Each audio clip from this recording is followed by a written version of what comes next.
We're gonna put another hole in the hood, guys. Time to work on the twin turbo, compound turbo, 2019 5th gen Cummins again.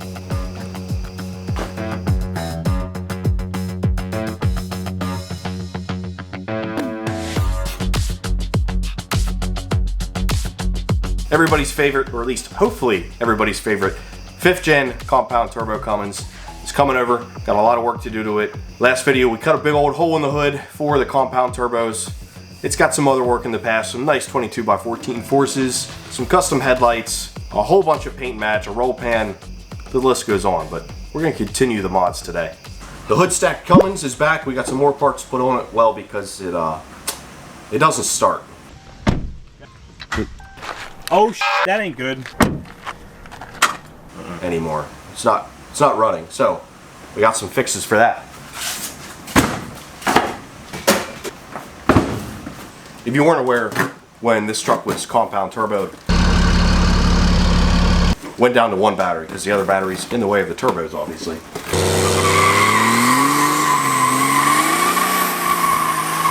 Haven't had a chance to put the second battery back in, and the truck has basically needed to be jump started every single time you fire it up. So we got his OEM battery over here, whole new set of battery cables, and he's opening up a battery relocation box. Got to find a place to put the battery though.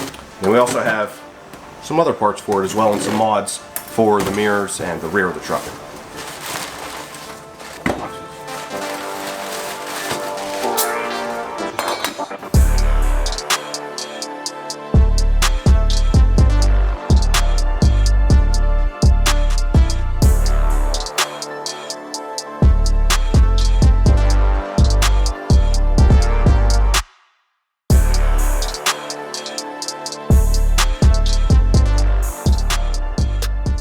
So one of the first things we have to do is figure out where to put this battery. And the battery tray we got doesn't exactly fit the OEM battery, but it's close. So we had to do a little bit of grinding on the little tabs on the bottom of the battery. Not a big deal, but afterwards fits pretty well. Let's see how it fits now. Sure, it's not perfect, but it should be better. Cool. Oh, yeah, dude. Yeah, because they have a little play on here. Yeah, here, put that thing. Oh, yeah. Dude, that's rock solid in there. Oh, dude, good job. Perfect. Let's take this out and take this over to your truck and see where we're going to put it, because I haven't a clue yet. Oh, I'm glad I left this out in the rain so I could get wet.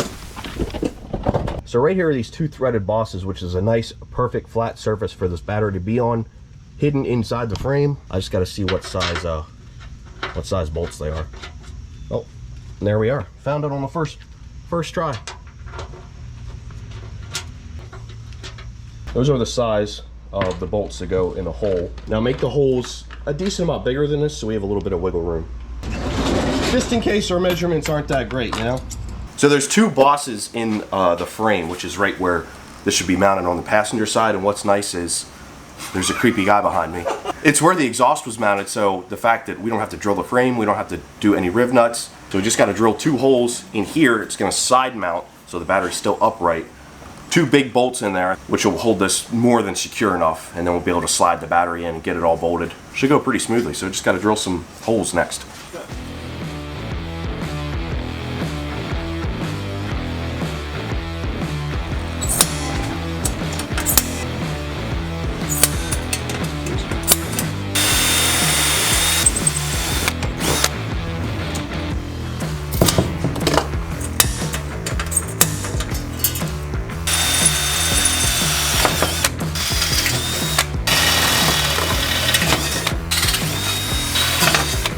Now I or he or someone crawl under there, test fit it, make sure it's good, and then we got to paint this because it comes in raw steel. Hit some paint so it doesn't rust under there.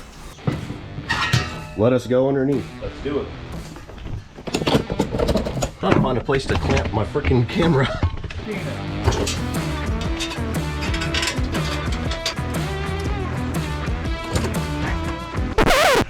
Oh, I messed up, Evan. I didn't realize the holes weren't perfectly straight, so now the whole thing's crooked.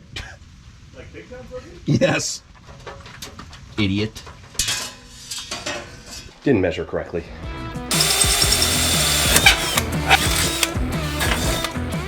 before, straight up and down, and then after. So we have the offset. Let's see if it is level now.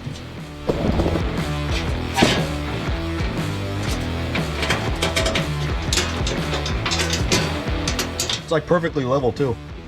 Yeah. All right, we got her mounted, boys. It's nice and level. Take it off, paint it, install it.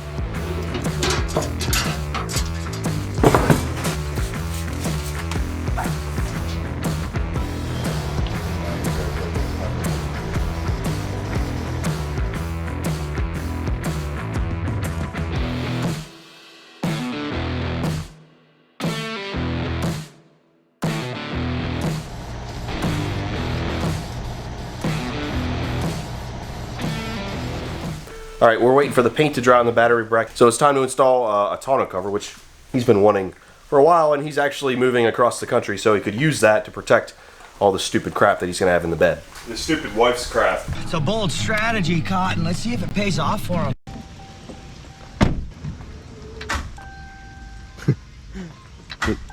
Yeah, dead. Well, not dead. The other battery is actually fully charged, but it's just, there's too many electronics and stuff in these new trucks to start with one battery. So luckily we have Audu, this little jump start unit, which is like just super convenient to have. Started the truck with this many times. Green light comes on.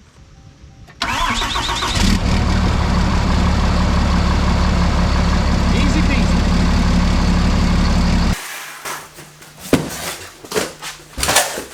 Rolling tonneau cover from Yeto Motor. They sent this out. Big shout out to them. The link for this will be in the description. This is similar to the one that I put on my ZR2, but not quite the same.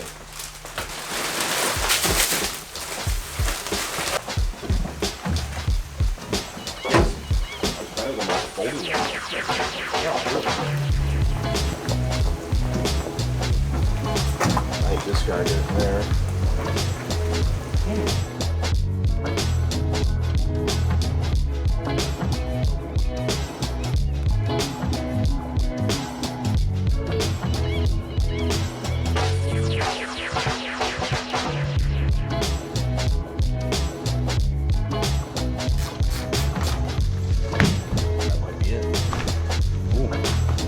The whole thing should move as a unit, so let's just make sure everything is nice and even.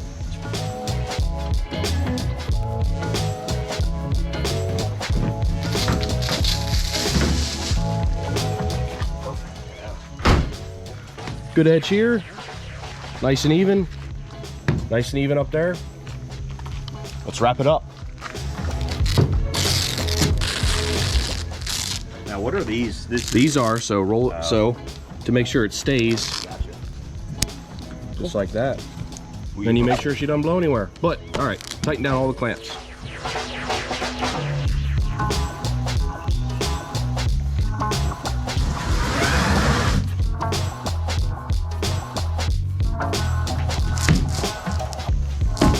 Oh wow.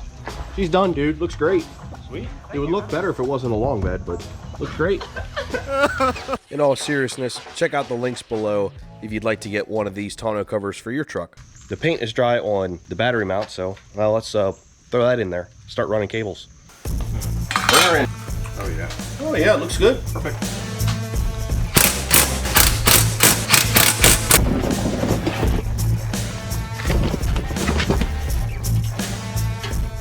Yeah, so it's higher than this. You know, it's just below the frame of hair, but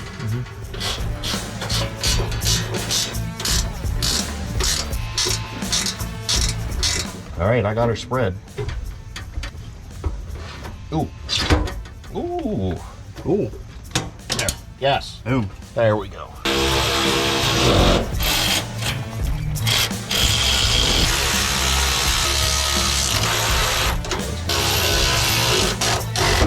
All right, there it is, all bolted in. It's sturdy too. It's a nice unit, especially for basically no one making a kit or anything. Fits in there pretty well. It's solid. Now it's time to do the wiring. That was a lot of fun.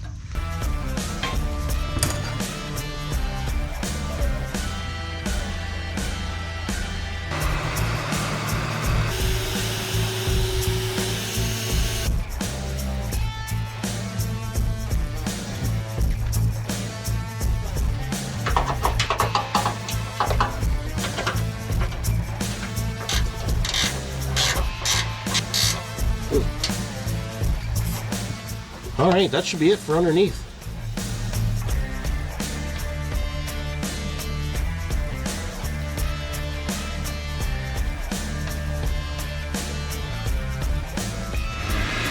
Is that really what you do with those things? Looks better. It does. It looks like very professional.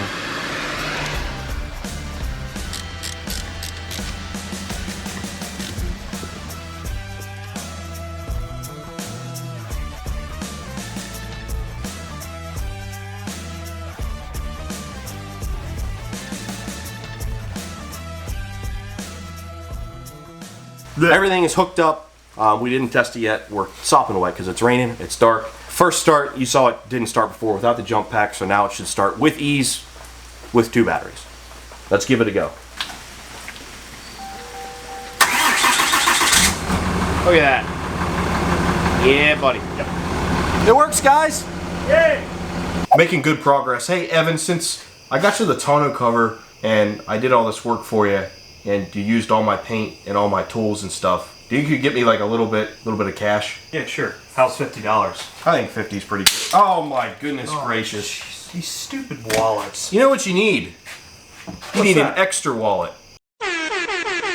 What's an extra wallet, Matt? Well, it's the sponsor of today's video. They sent me 3 different wallets that have a ton of cool features. They're super slim, they've got RFID protection, and they even have ones that fit an Apple AirTag. What's nice is you hit this little button and all your cards pop up at the top. That way you don't have this big, bulky Velcro Dickies wallet from 2001. Got a carbon fiber one, obviously, because I love the carbon fiber. Then they also sent a leather one in this nice gray color. Well, Matt, I do have a lot of cards. Well, lucky for you, Evan, this guy right here can hold up to 12 cards. Wow. So you got plenty of room for everything, plus your cash. Big thanks to Extra for sponsoring this video. Make sure to check out the links I have below for their wallets. Up until September 21st, use my code MattRoss to get 25% off. Next up, we wanted to get some work done on Evan's paint match mirrors. They got switchback LEDs installed, however, they're white and then they changed to amber with the turn signal activated. But his headlights have been changed from white to amber, so really he just wants the mirrors to be amber all the time. Who's amber? You can kind of work it back and forth. No replacement glass, no problem. Oh, you did a good job, dude. Now we just unclip this. I wasn't completely sure what I needed to do with the wiring inside there, but with enough trial and error, I figured it out. If I did this right, hopefully this is amber. I don't know, we were just testing. It's amber. Oh, he did it. I just said that. Yes! Figured it out. So there we go, you just disconnect these 2 wires. I gotta heat shrink these, and then we'll be good to go. Oh, heat shrink him. Dude, this guy's like a professional, man.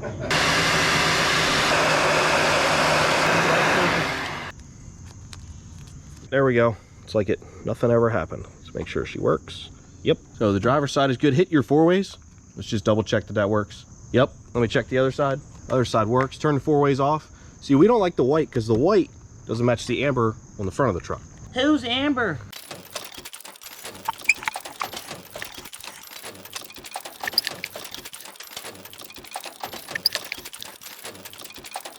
Mirror job done. Now it was time to move on to getting these 22x14s to fit while turning. There we go.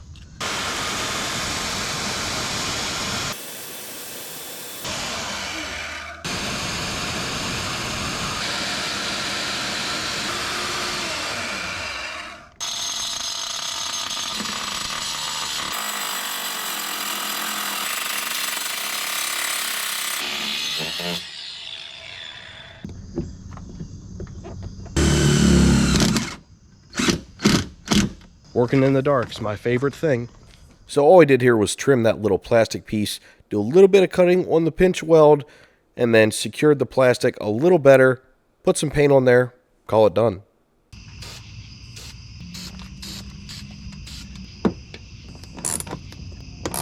Does not look too shabby. It's about as good as you can really expect. Hopefully way more clearance. I'd imagine you're probably going to get full lock, but maybe not over a bump.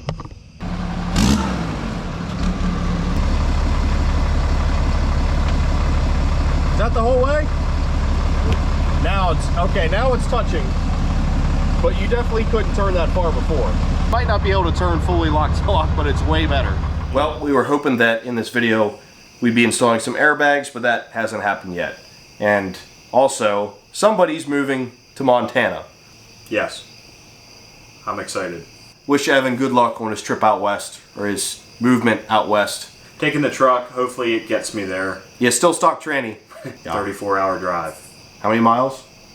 Over 2,000, I believe. I think. Well, I'll be sure to update you guys when the transmission blows.